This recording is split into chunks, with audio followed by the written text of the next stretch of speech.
Business Bites, powered by Sagicor. Hello, I'm Cody and Barrett with your business updates for today. BPO company Sutherland Global has become the latest major company in Jamaica to invest heavily in solar energy, and this is no small player. Sutherland Global alone accounts for more than 10% of employment in Jamaica's BPO sector.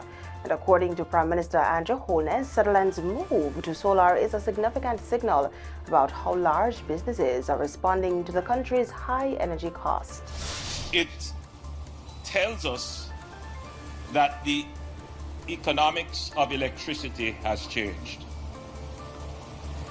And it tells us that Jamaica's electricity sector must now change with urgency, discipline, and foresight. For years, Jamaica has ranked the country with the highest electricity price in the world, largely because of its dependence on imported fuel. When global fuel prices rise, local energy costs often rise with them. For businesses, that means higher operating costs, and for many smaller firms, it can mean less room to grow and compete. As such, more businesses and households are choosing to invest in solar systems and generate some of their own power rather than relying entirely on the national grid.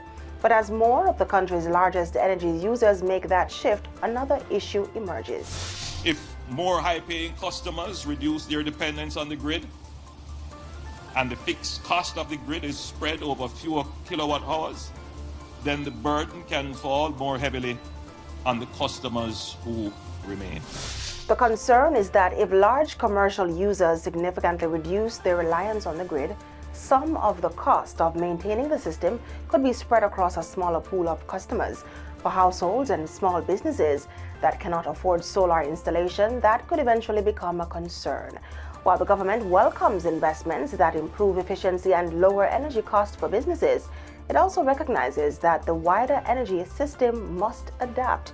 The question now is how Jamaica's energy sector evolves as more customers generate their own electricity. According to the Prime Minister, that means continuing the country's transition towards renewable energy. We must also modernize the grid, modernize the license. Let me repeat that.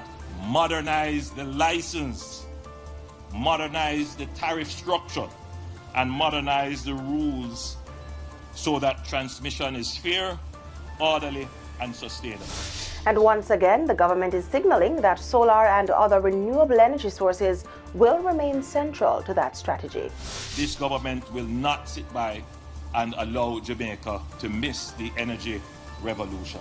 We will change the license. We will make the investments in renewables that deliver energy cheaper for the people of Jamaica. And we will do it at scale, not just for what our current consumption is, but for what we would want to see for future industries coming to Jamaica.